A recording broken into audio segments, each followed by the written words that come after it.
Halo, Assalamualaikum Sapo. Saya sekarang berada di Sengkang, Kabupaten Wajo, Sulawesi Selatan, dan kita akan bertemu dengan salah satu orang yang mengetahui kronologis kejadian di Desa Watan Rumpia tentang orang India yang datang melamar ingin menemui Syarifah Hairunisa di Kabupaten Wajo, Sulawesi Selatan, Indonesia, dan sebentar lagi beliau akan datang. Seperti bagaimana kronologis kejadian malam Jumat itu pukul 1. Menurut informasi pukul 1 dia tiba di Watan Rumpia. Ali datang dari India, dari Makassar, tiba di Watan Rumpia tengah malam menjelang pagi. Oke, karena sudah datang, beliau sudah datang ya. Halo, Assalamualaikum Sapo. Saya sekarang bertemu dengan Bapak Babin Kaptipmas Majaulang, Kecamatan Majaulang, Pak Ambodale. Beliau adalah pembina di sana.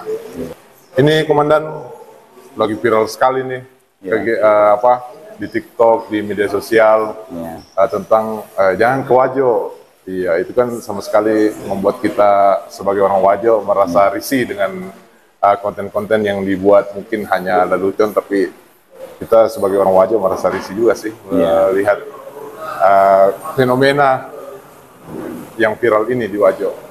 Baik, Komandan, izinkan saya bertanya kepada Anda tentang kronologis kejadian malam Jumat, waktu kedatangan Asif Ali ke Sengkang, ke Wajo. Iya, silakan. Jadi sebelumnya saya perkenalkan diri, nama saya Aibda Ambodale. Oh, ya. Kebetulan Babin Kaptipmas di Kecamatan Majaulang, yang waktu malam itu saya piket. Jadi saya langsung jelaskan sedikit tentang kronologisnya. Jadi sekitar jam 6 pagi, jadi jam 6 pagi baru saya tahu ada kabarnya begitu. Ya. Karena saya biasa aktifkan HP itu nanti jam 6 pagi, kalau sudah jam 11 malam saya matikan. Jam 6 pagi itu saya buka HP, sudah aktif, ada panggilan jam 3 subuh. Panggilan dari mana itu, Pak? Dari kepala desa. Oh, Pak panggilan Desa. Pak Desa. Kemudian dia chat saya, ada warga negara asing masuk ke sini. Ya. Tidak lama kemudian datang Babinsa, Sartu Jasman, Babinsa Watan Rumpia. Dia panggil saya, Pak Ambo, ayo kita ke sana sama-sama, karena biasanya memang partner saya di Desa Watan Rumpia itu. Ya. Kebetulan ada warga asing, jadi kalau bisa kita sama-sama. Jadi saya berangkat ke sana sampai di Masumpangnya, Desa Watan Rumpia. Di sana sudah ada berkerumun banyak orang di depan masjid Masumpangnya. Jadi saya langsung ditunjukkan ini warga negara asingnya. Jadi awalnya kami susah komunikasi karena dia tidak paham bahasa Indonesia, kita tidak paham bahasa India. Namun dia punya di HP-nya itu ada aplikasi translate bahasa, jadi setiap dia ada yang mau dia sampaikan, dia translate. Jadi pertama saya bilang, apa maksudnya datang ke sini? Ya. Jadi dia ceritakan, saya mau bertemu dengan perempuan yang bernama Nisa Hairunisa, Syarifah Hairunisa. Jadi dia panggilnya cuma Nisa. Jadi yang dia tahu cuma Nisa tahu. Jadi pada waktu itu saya bilang, apakah Anda sudah bertemu? Dibilang belum karena keluarganya tidak bersedia. Saya bilang biasanya kapasitas saya selaku Babin Kaptipmas hanya sebatas mediasi. Jadi kami tidak ada upaya memaksa kalau di tingkat desa. Jadi hanya memediasi. Jadi biar saya berangkat dulu ke sana. Kalau keluarga Syarifah bersedia menerima Anda, saya akan bawa Anda ke sana. Jadi saya ambil nomornya, dia ambil nomorku juga supaya saya bisa komunikasi. Jadi saya berangkat bersama Babinsa ke rumah Hairunisa. Waktu itu langsung bertemu dengan bapaknya, dengan ibu. Bapaknya Hairunisa di teras. Kemudian kami bincang-bincang dulu di teras. Permintaan orang tuanya, terutama ini ibunya, dia bilang, jangan ketemu Pak. Saja lalu atau kasih runtuk Pak Nasan nasabah desa Deni Cocok, apalagi nanti Herunisa sudah ada yang lamar. Oh, jadi maksudnya Asif Ali datang ke sini untuk menikah. Untuk menikah, sementara perempuan ini sudah ada yang lamar. Ya, itu pokok masalahnya. Jadi saya bilang, apakah saya bisa bertemu dengan Syarifah langsung? Jadi dia pun persilahkan saya masuk. Waktu saya ketemu, waktu saya ketemu, jadi saya langsung sampaikan apa pokok masalahnya. Jadi saya ini menjelaskan bahwa betul saya kenal lewat grup WA yang bernama Hijrah. Di grup WA bernama Hijrah. Saya kenal di situ mungkin sekitar 1,5 tahun yang lalu, sekitar akhir-akhir 2021. Di situ kami saling kenal, saya cek. Tapi setelah lama berjalan, dia suka sama saya. Jadi kami sudah saling komunikasi secara pribadi. Apakah bisa saya melamar? Jadi setelah itu dia mungkin sudah ada harapan yang diberikan kepada Asif Ali, sehingga Asif Ali ini berharap sekali. Tapi ada waktu yang dikasih karena saya tidak terlalu lama komunikasi di dalam dengan Herunisa. Herunisa ini betul dia yang memanggil, betul dia yang memanggil ke sini, tapi dikasih jangka waktu. Bahkan Syarifah ini pernah ke Makassar jemput, mungkin sekitar 1 minggu sebelum Asif Ali ke sini. Sebelum Asif Ali ke sini, 1 minggu sebelumnya sudah pernah ke Makassar. Oh, jadi Herunisa pernah ke Makassar. Pernah ke Makassar sendiri. Bahkan oleh orang keluarganya dia tidak tahu.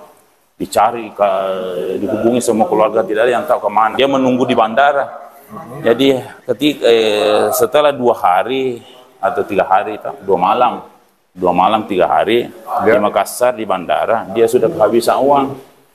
Jadi dia menghubungi kembali keluarganya untuk kembali, karena kebetulan ada keluarganya juga. Oh iya. Untuk kembali ke, sehingga dia putuskan berarti ini Asif Ali mungkin tidak serius sama saya. Karena dia buat saya menunggu. Iya. Dia buat saya menunggu. Jadi pemirsa, Nisa sempat juga ke Makassar di bandara. Tapi tidak ketemu. Akhirnya dia kembali ke rumahnya. Nah, setelah kembali ke rumahnya, akhirnya komunikasi kembali. Iya. Tapi kondisi masyarakat di Desa Watan Rupiah pada waktu itu, Komandan, apakah sudah tahu bahwa akan ada orang India yang melamar jauh-jauh sebelumnya? Tidak terlalu.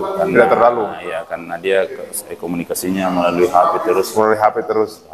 Karena dengar juga sih, karena ada informasi yang kabar angin saya dengar, katanya ada beberapa tetangganya yang bilang, bertanya bahwa ini gitu India lo lamar kok, betul kayak itu? Kalau seputar itu saya belum pernah dengar. Jadi yang saya ceritakan yang saya tahu, yang saya dengar. Kemudian waktu tiba ini, Komandan, Asif Ali ini menurut informasi yang kita tahu jam berapa? Karena kan kita buka jam 6 pagi. Jam 6 pagi. Menurut pengakuannya dia tiba jam 1. 1 malam. Hari Kamis, hari Jumat, sudah masuk hari Jumat. Jam 1 malam itu langsung parkir di depan rumah. Bahkan masih ada kursi yang dia tempati duduk, itu keluarganya cerita-cerita di sana. Asif Ali ini mungkin di mobil. Oh, disambut juga. Disambut dengan baik-baik. Disambut. Kemudian karena tidak ada kemungkinan untuk bertemu, nah untuk mengantisipasi dia Pak Desa ini arahkan untuk ke masjid saja dulu, sambil menunggu bagaimana bisa dikomunikasikan. Jadi setelah jam 6 pagi saya dipanggil bertemu, kemudian saya komunikasikan, tapi tidak bersedia keluarga menerima. Akhirnya saya panggil saja untuk saya cek Asif Ali bahwa keluarga Syarifah tidak bersedia mempertemukan Anda.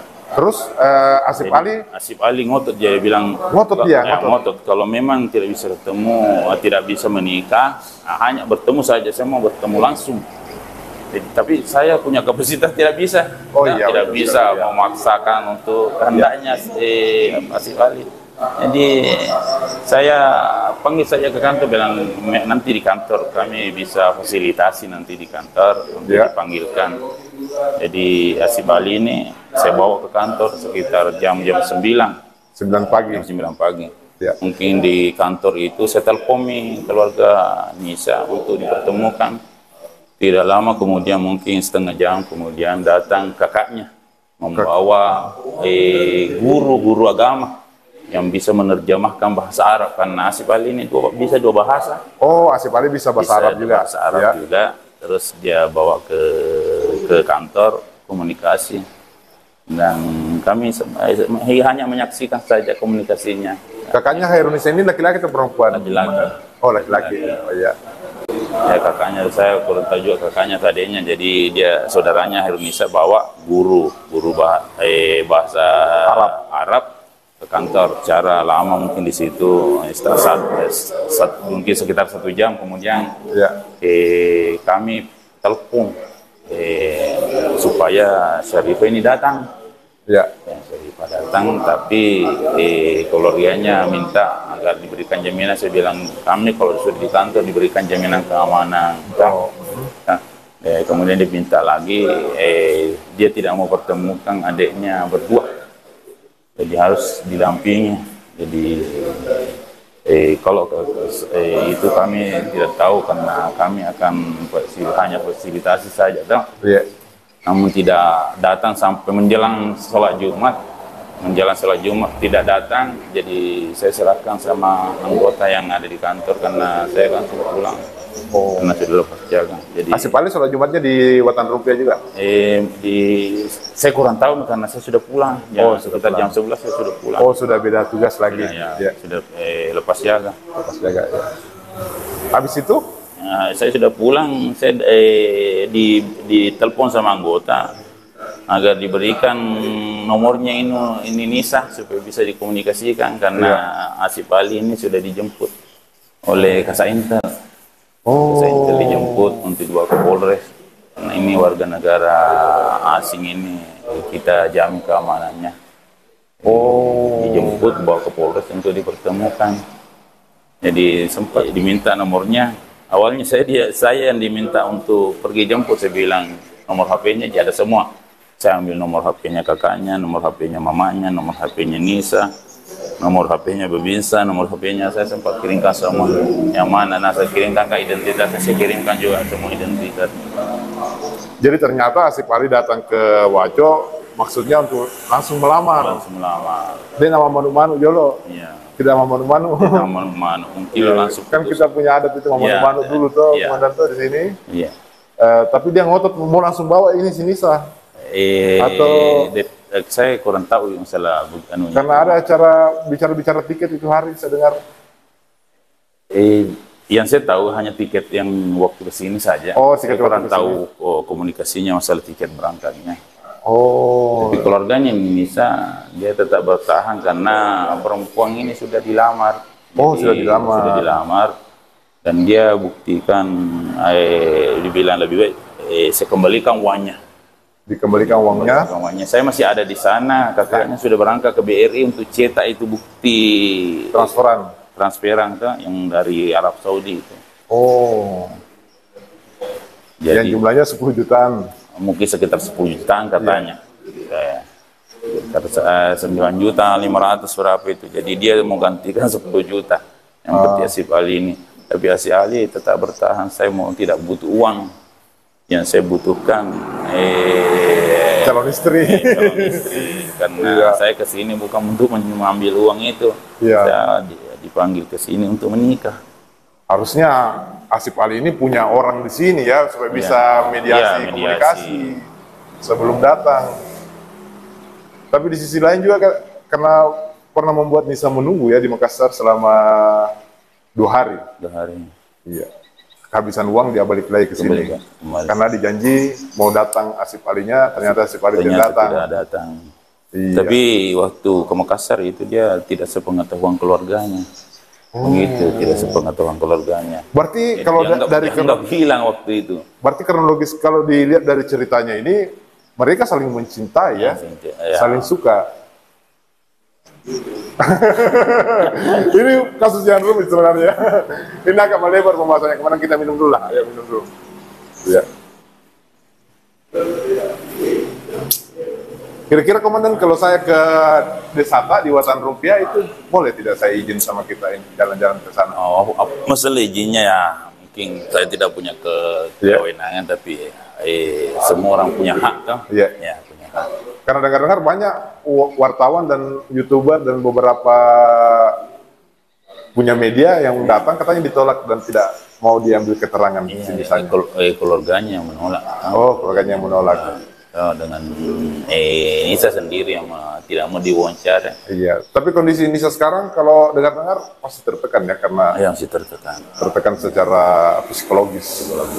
Iya, kasihan juga ya Nisa. Jadi teman-teman mungkin Sempugiku, orang Bugis apapun dimanapun Anda berada, sebenarnya kasus ini memang rumit ya karena ada janji yang tidak ditepati dan mungkin datang pada waktu yang tidak tepat. Iya. Dan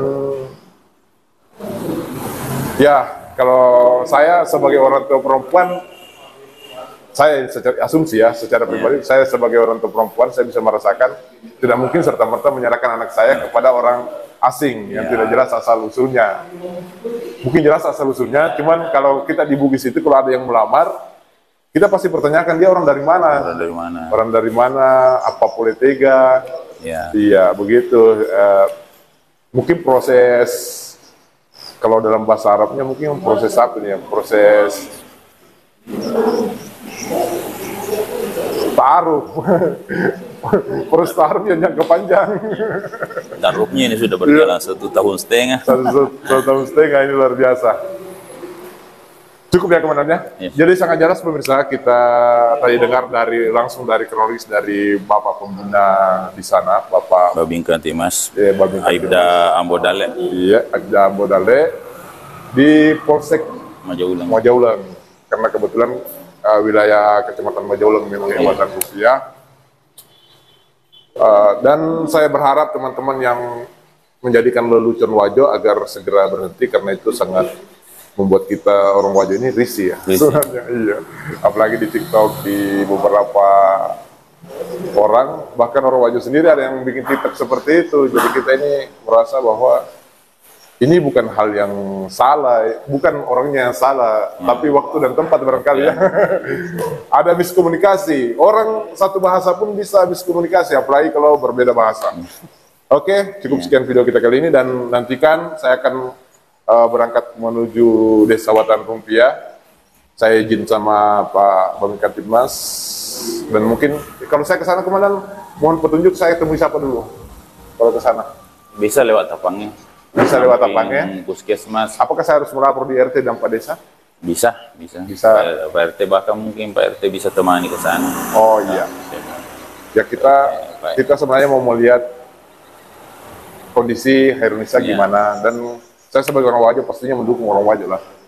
Ya. Oke, cukup sekian video kita kali ini. Terima kasih banyak sudah menonton. Assalamualaikum warahmatullahi wabarakatuh. Terima kasih.